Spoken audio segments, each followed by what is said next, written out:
The Stallion by Jon Bois, as read by Rhapsody Blue. There's no lonelier place in a city than a pitcher's mound. Nothing grows there.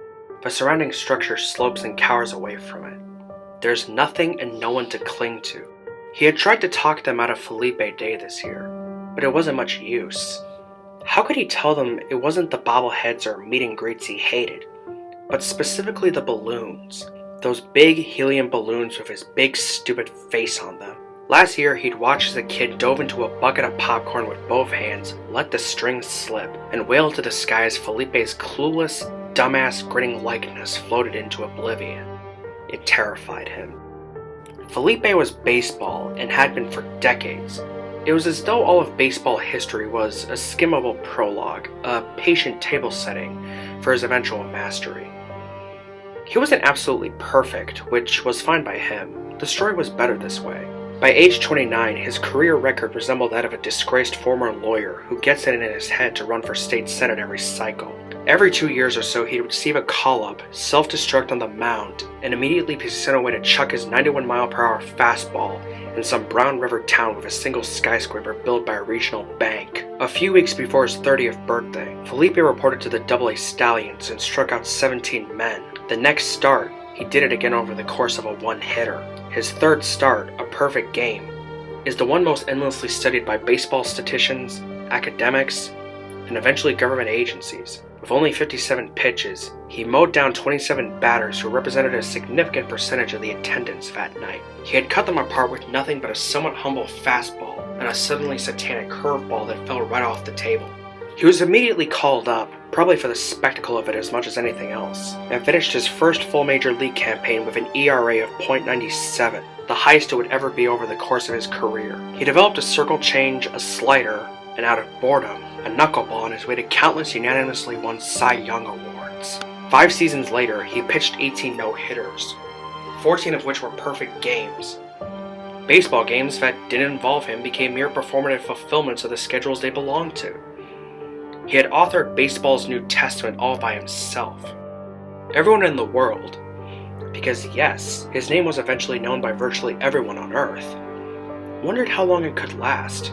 He devoured opposing lineups well into his 40s, and then well into his 50s. Today, a 67-year-old Felipe was making his 1,271st career start. His career ERA was .11. If Felipe had simply told the truth, that he was visited by Satan and presented with a bargain, they might well have believed him. Satan, for his part, was somewhat annoyed when Felipe rounded the megachurch circuit and credited his nemesis for his success. But he reasoned that, after all, it was well within Felipe's right to exercise his end of the bargain however he wanted. When will it happen? It wouldn't be any fun if I told you. Not for a long time, though, I promise. Will it happen to everybody? No, don't worry. Just you. Will I die? I'll give you 3 guesses. Felipe never regretted the bargain, but he did regret his failure to press for specifics. When it happens, will it happen gradually, like a glass slowly being turned over? Will it take a few seconds or a few minutes? Or will it instantly reverse at the flip of a switch? If the former, maybe there was some way out of this. Even if it happened at the worst possible time, on the mound, alone, with nothing to cling to. Maybe he could sprint into the bowels of the stadium and ride it out. Maybe he could tumble all the way back to the outfield wall and find something to hold. No one would really understand, but maybe they could at least accept it and leave an old man to his weird, quiet retirement. Satan didn't really seem to hate Felipe, but he was still Satan. Felipe doubted he would be gracious enough to execute his fate while he was indoors somewhere. Regardless, he discreetly had all the furniture in his home bolted to the floor. Will the furniture come along with me? He had no idea. He really should have asked for details. Over the years, Felipe's perpetual fear gradually gave way to acceptance, only occasionally punctuated with short, sharp episodes of terror. The balloon. That did it. When that lady at the party last week said that adopting a second dog turned her whole life upside down, that did it too. He's in the bottom of the 6th now and he's cruising. Thanks to an error he committed in the 3rd, he only asked for the gift of pitching after all. He's faced one batter over the minimum. The old man sets, takes a slow breath, winds up, groans, and heaves his unholy slider. It violently swings to the outside of the plate like a sparrow that sees the plate glass window at the latest possible moment. It's as beautiful as ever. The batter swings with a relatively workmanlike form of a game show contestant. He planned on coming up empty all along. The catcher leans and stretches his mitt across the vacant batter's box. The ball glances off the tip of the mitt and bounces to the third baseman, who for years has been shifted all the way behind the on-deck circle for this very contingency. He scoops up the dropped third strike and fires to first. That felt wrong. The inning is over. That felt wrong. He was not supposed to go upstairs. Shut up! Shut up! Felipe is merely angelic, not godlike. He is capable of missing his target, and his paranoia spikes whenever he does.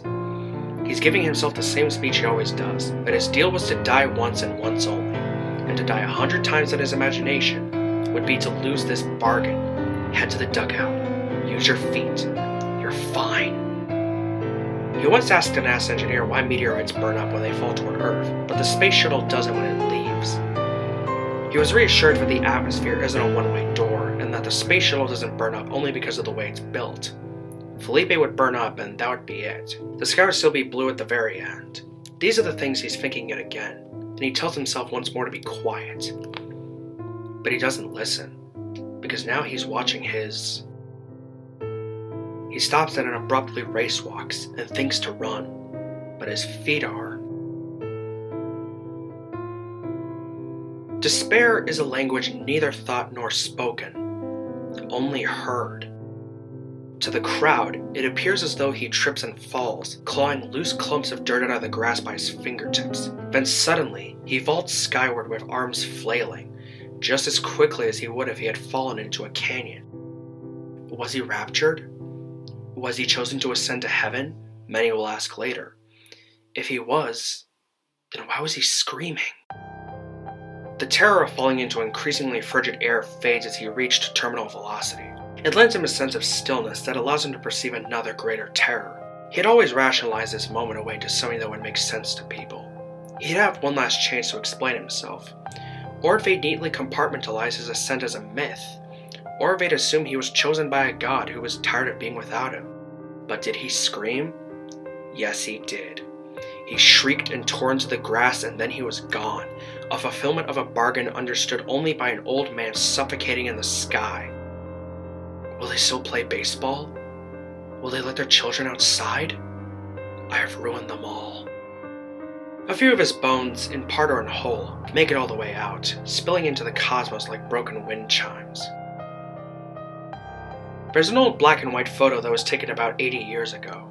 Surely you can find it somewhere. A couple dozen men are standing in tall grass, posing matter-of-factly for the camera. Behind them are some tall trees, and at the top of one of the trees, there's a corpse of a stranded horse tangled in the branches. A flood of unholy proportions had hung it there, dead and lonely, and then washed away, leaving only the wordless language of evil.